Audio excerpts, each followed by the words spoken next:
Friend, સ્વાગત છે તમારું મારી ચેનલમાં। તો આજની રેસીપી છે મોમોસ અને એની ચટણી। તો ચાલો આપણે સ્ટાર્ટ કરીએ। તો ફ્રેન્ડ્સ, આપણે અહીંયા લસણ લીધું છે, લીલા મરચાં લીધા છે તીખા, અને આદુનો હવે આપણે કટકા કરીશું।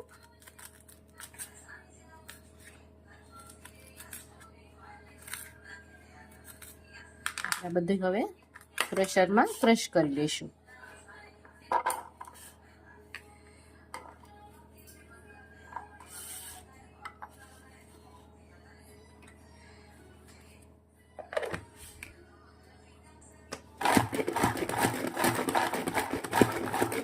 તો આપણે અહીં લસણ આદુ મરચાં ક્રશ થઈ ગયા છે, અને હવે આપણે કાઢી લઈશું ડીશમાં। હવે આપણે અહીં કોબી લીધી છે, એને પણ આપણે ક્રશ કરી લઈશું।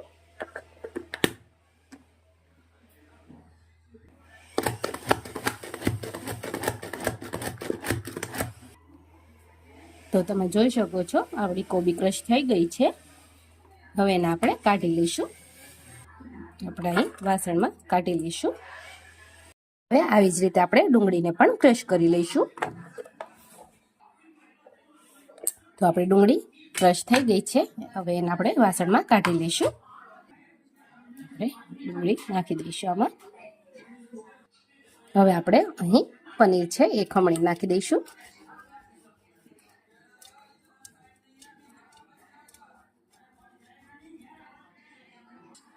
આપણે પનીર ખમણીને નાખી દીધું છે। હવે એમાં આપણે આદુ મરચાં અને લસણની પેસ્ટ નાખીશું।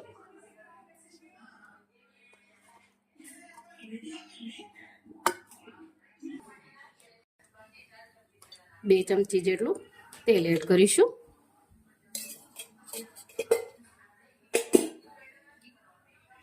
તો આપણું એ તેલ ગરમ થઈ ગયું છે, હવે એમાં હિંગ નાખીશું। હવે એમાં આપણે આ ક્રશ કરેલું નાખી દઈશું અંદર।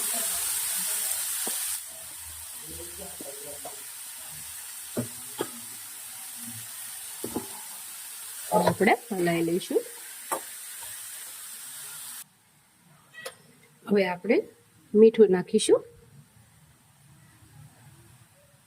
ધાણા જીરું થોડીક નાખવાનું છે। અડધી ચમચી જેટલું લાલ મરચું નાખીશું। 1 ચમચી જેટલું આપણે સોયા સોસ નાખીશું। 1 ચમચી જેટલો ચીલી સોસ નાખીશું। હવે આપણે હલાવી લઈશું એકવાર। હવે 1 ચમચી મરી પાવડર નાખીશું। આપણે પ્રોપર હલાવી લઈએ।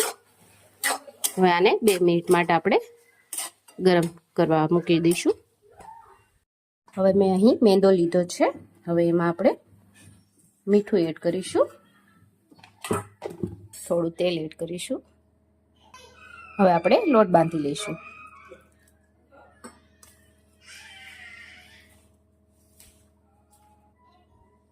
હા, આપણો લોટ બંધાઈ ગયો છે। હવે લોટને 10 મિનિટ ઢાંકીને મૂકી દઈશું, ત્યાં સુધી આપણે મોમોસની ચટણી બનાવી લઈએ। તો આપણે ચટણી માટે અહીં તેલ ગરમ કરવા મૂક્યું છે, એમાં આપણે ટમેટા મૂકીશું।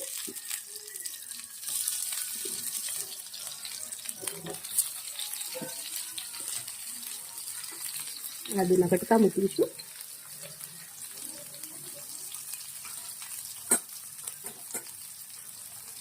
લસણ મૂકીશું।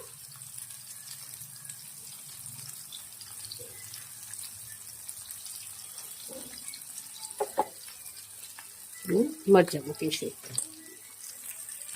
હવે એને થોડી વાર માટે ઢાંકીને ગરમ કરવા મૂકીશું।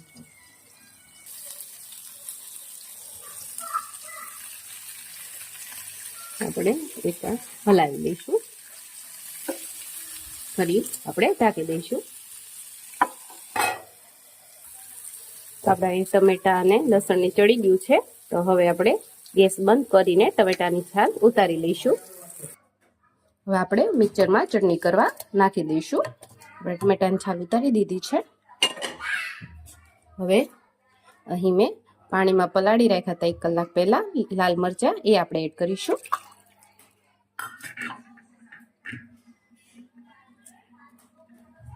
હવે એને આપણે ક્રશ કરી લઈશું, મિક્સરમાં આની પેસ્ટ બનાવી લઈશું. પેસ્ટ બનાવી લીધી છે, એ હવે આપણે એની ચટણી બનાવશું.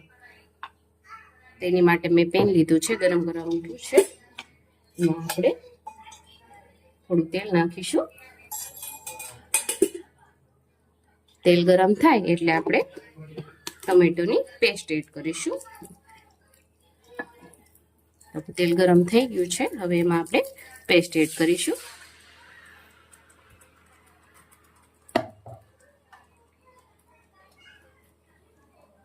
એમાં થોડું લાલ મરચું નાખીશું. સ્વાદ પ્રમાણે મીઠું એડ કરવાનું છે.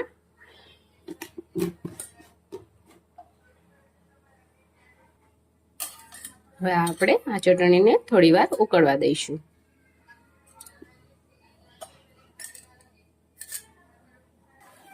તો આપણી ચટણી સારી રીતે ઉકળી ગઈ છે.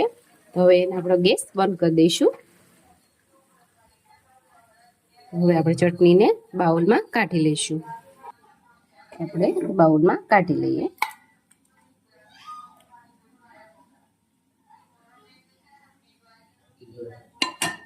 તો આપણી મોમોઝની ચટણી તૈયાર છે. હવે આપણે લોટના પૂરી વણી નાખશું મોમોઝ બનાવવા માટેની. મેં 2 ભાગ કરી લીધા છે. થોડો મસળી લઈશું આપણે. હવે એના આપણે લુવા વાળી લઈશું.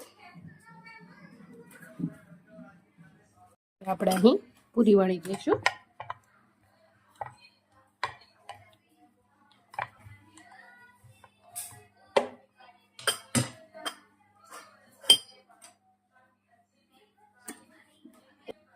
હવે આમાં આપણે મસાલો ભરી લઈશું.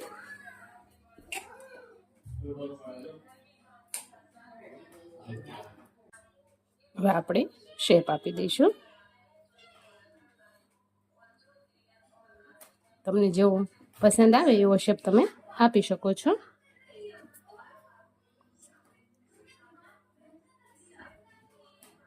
જો આ મોમોઝનો મેં આવો શેપ આપ્યો છે. તમે તમારી રીતે કોઈ બી શેપ આપી શકો છો. તો ફ્રેન્ડ્સ, જો મેં આ બધા મોમોઝ તૈયાર કરી લીધા છે. હવે એને આપણે સ્ટીમ કરશું. પાણી ગરમ કરવા મૂકી દીધું છે. હવે ડીશમાં મેં સારી રીતે બધે તેલ લગાવી દીધું છે. હવે આપણે એમાં મોમોઝ મૂકી દઈશું સ્ટીમ થવા માટે. મેં આવો પણ શેપ આપ્યો છે. તમે પણ કોઈ બી શેપ આપી શકો છો.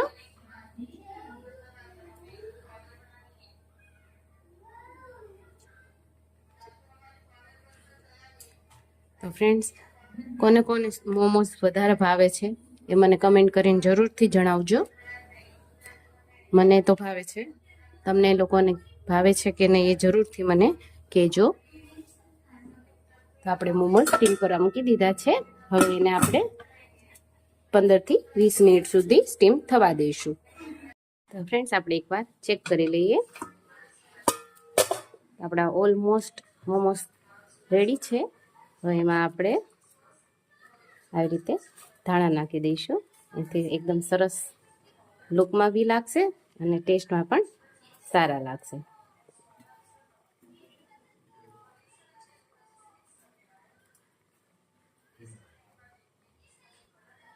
હજી 5 મિનિટ આપણે સ્ટીમ કરવા દઈશું. આપણે ઢાંકી દઈએ. આપણે ચેક કરી લઈએ. તો આપણા મોમોઝ એકદમ રેડી છે. તો આપણે હવે સર્વિંગ ડીશમાં કાઢી લઈએ. તો અહીં મેં સર્વિંગ ડીશમાં મોમોઝ કાઢી લીધા છે. હવે આપણે મોમોઝની ચટણી મૂકીશું.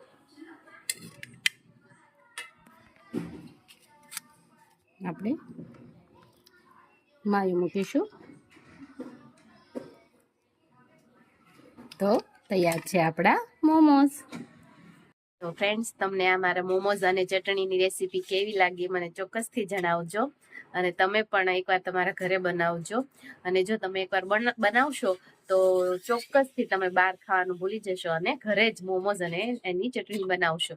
તો તમને આ રેસીપી કેવી લાગી એ મને ચોક્કસથી જણાવજો. અને જો મારો વિડીયો ગમ્યો હોય તો લાઈક કરજો, શેર કરજો, મારી ચેનલ સબસ્ક્રાઈબ કરજો. Thank you.